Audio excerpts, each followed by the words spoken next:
Hello दोस्तों, आज से हम क्लास 12 फिजिक्स के सेकंड चैप्टर विद्युत फ्लक्स तथा गॉस की प्रमेय के न्यूमेरिकल सॉल्व करने वाले हैं। सभी न्यूमेरिकल को अच्छे से क्लियर करने के लिए वीडियो के अंत तक बने रहें। आइए सबसे पहले हम फार्मूला जान लेते हैं जो कि आज की वीडियो में प्रयोग होने वाले हैं। सबसे पहला फार्मूला है आपका विद्युत फ्लक्स, जिसे हम फाई ई से दर्शाते हैं। ये होता है ई वेक्टर डॉट ए वेक्टर।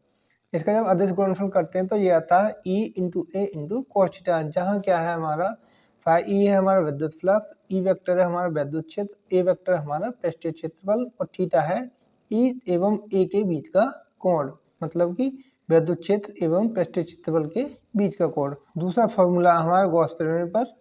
आइए इसे संक्षिप्त में समझ लेते हैं।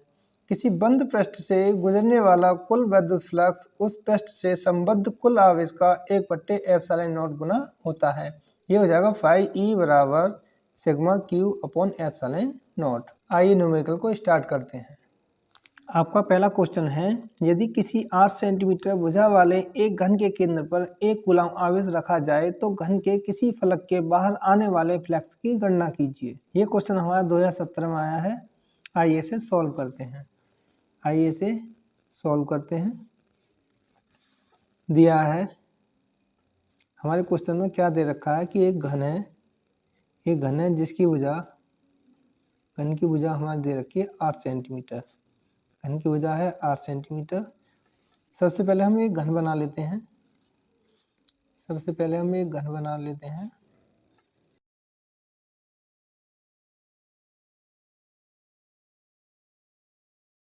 उसने दे रखा है कि घन के केंद्र पर एक कूलम का एक आवेश रखा है। तो उसने पूछा है घन के किसी फलक के बाहर आने वाले विद्युत फ्लक्स की गणना कीजिए। हम जानते हैं घन में कितने फलक होते हैं। घन के कुल फलक कितने होते हैं? 6। गॉस प्रमेय के अनुसार हम क्या जानते हैं? हम जानते हैं विद्युत फ्लक्स जो होता है वो होता है Q अपॉन एप्सिलॉन नॉट। ये हमारा घन के सभी पृष्ठों से जाने वाला कुल विद्युत फ्लक्स है। और क्वेश्चन में पूछा है एक फलक से गुजरने वाला विद्युत फ्लक्स। एक फलक से गुजरने वाला विद्युत फ्लक्स। तो घन के एक फ्लक्स से गुजरने वाला विद्युत फ्लक्स हो जाएगा कुल विद्युत फ्लक्स का छठा भाग। तो ये हो जाएगा Q का मान दे रखा हमें 1 कूलम, और हम जानते हैं एप्सिलॉन नॉट का मान होता है 8.85 गुणा 10⁻⁻12। इसे जब आगे सॉल्व करते हैं तो ये हो जाएगा 10⁻12 ऊपर 6 और 8.85 की जब गुणा करते हैं तो ये आता है 53.10। तो इसको लिख लेते हैं 100 गुणा 10⁻10 बट्टे 53.10। इससे जब आगे सॉल्व करते हैं तो ये आता है 1.88 गुणा 10⁻10। और हम जानते हैं जो हमारा विद्युत फ्लक्स होता है उसका मतलब होता है न्यूटन मीटर स्क्वायर प्रति कूलम।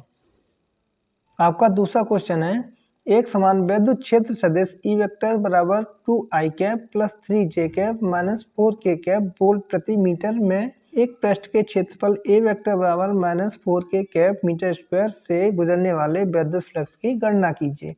ये क्वेश्चन हमारा 2019 में आया हुआ है। आइए इसे सॉल्व करते हैं। हमें दिया है हमें क्या दे रखा है कि जो विद्युत क्षेत्र सदिश है वो दे रखा है 2i cap plus 3j cap minus 4k cap, और जो पृष्ठीय क्षेत्रफल सदिश जो दे रखा है वो दे रखा है माइनस 4k कैप। हमें क्षेत्रीय सदिश ए वेक्टर से गुजरने वाला विद्युत फ्लक्स ज्ञात करना है। तो क्षेत्र से बाहर आने वाला जो विद्युत फ्लक्स होगा वह होगा फाई ई बराबर ई वेक्टर डॉट ए वेक्टर। तो ये हो जाएगा 2i cap plus 3j cap minus 4k cap dot minus 4k cap.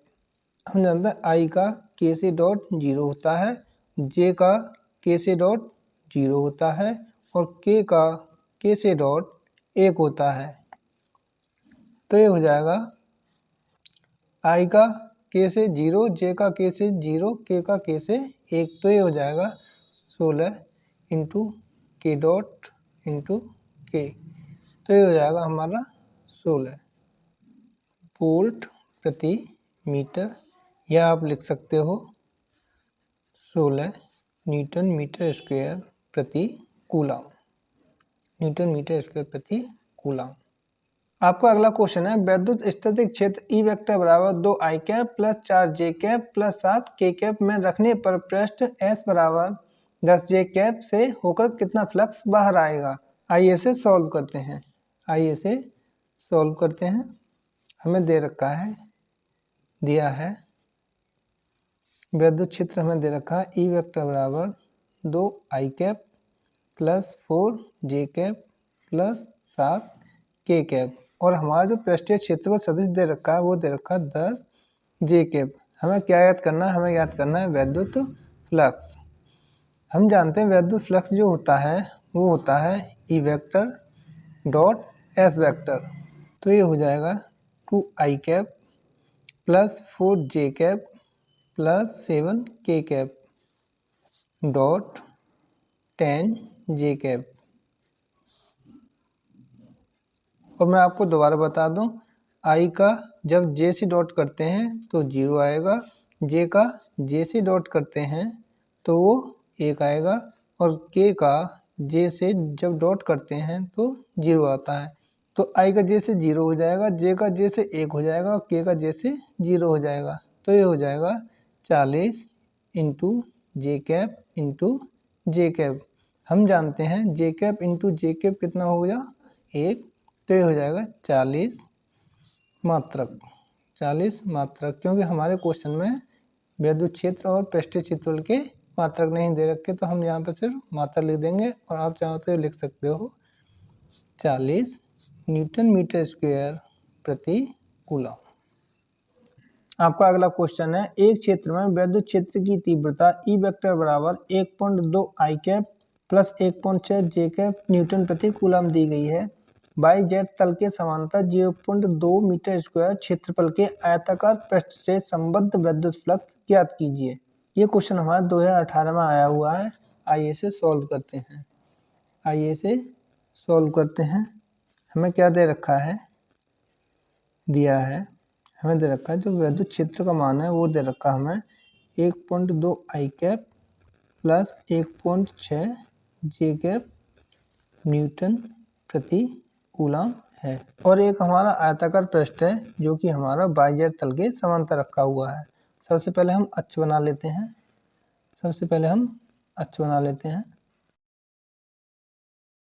ये हमारा एक्स अक्ष है, ये हमारा वाई अक्ष है, ये हमारा जेड अक्ष है।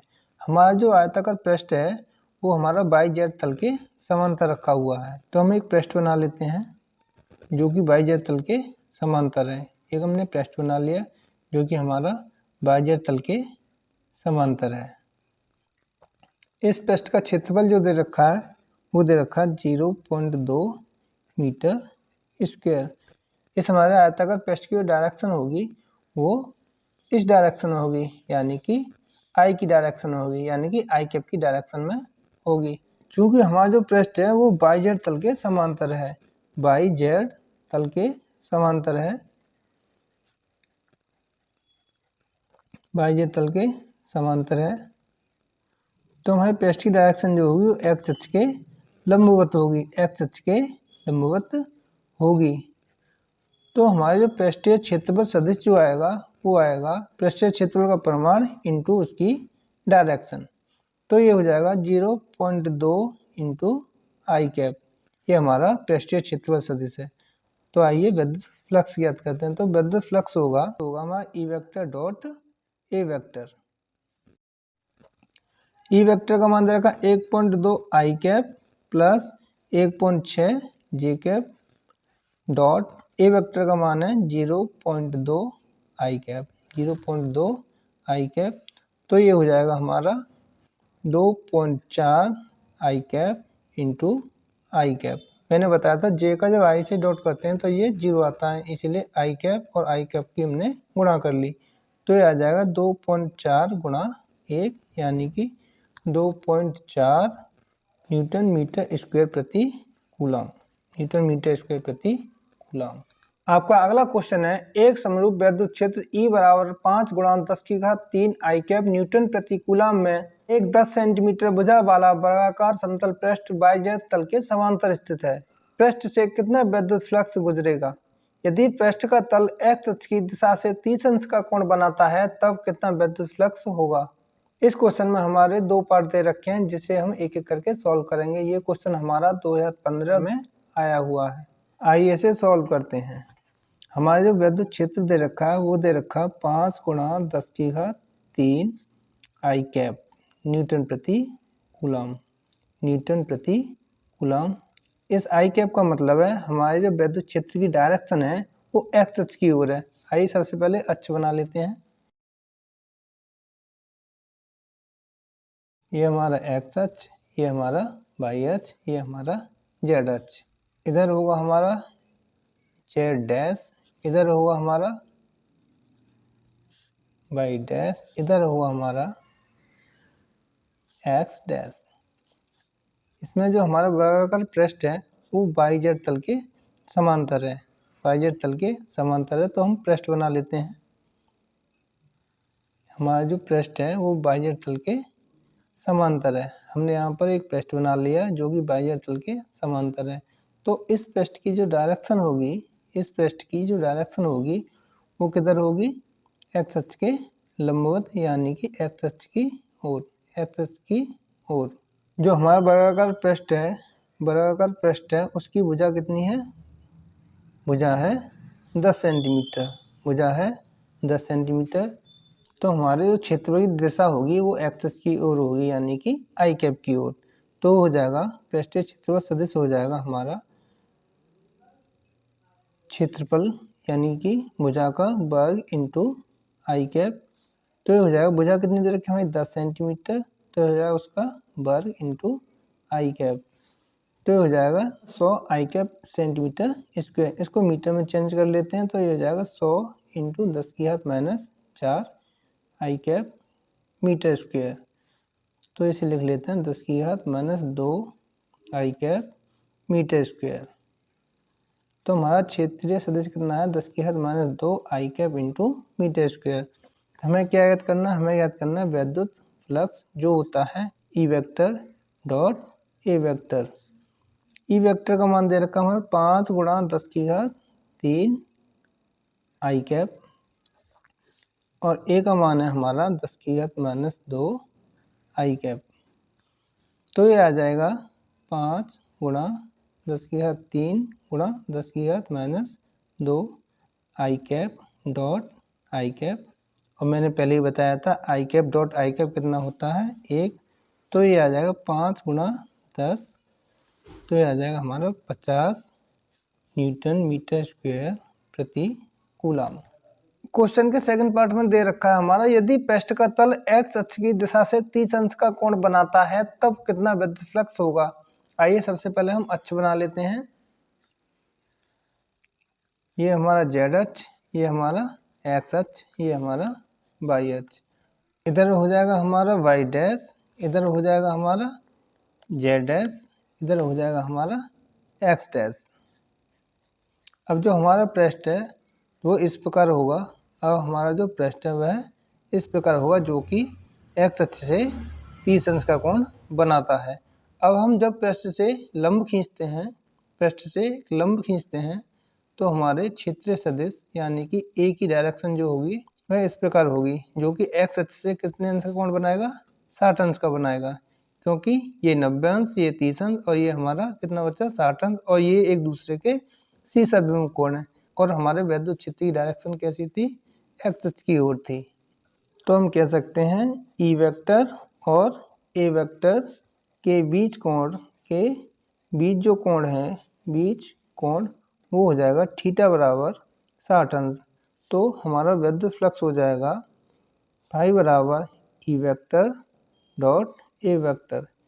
इसका जब अदिश गुणनफल खोलते हैं तो ये आएगा E.A इंटू कॉस थीटा, और E का मान है हमारा 5 गुणा 10 की घात 3 और A का मान है हमारा 10 की घात -2 और थीटा का मान है हमारा 60 अंश। तो ये आ जाएगा 5 गुणा 10 गुणा cos 60 का मान 1/2, 2 से 10 5 वर्ग, तो ये आ जाएगा हमारा 5 गुणा 5 यानी कि 25 न्यूटन मीटर स्क्वायर प्रति कूलम। तो दोस्तों आज की वीडियो में बस इतना ही, मिलते हैं अपनी नई वीडियो के साथ, तब तक के लिए जय हिंद जय भारत।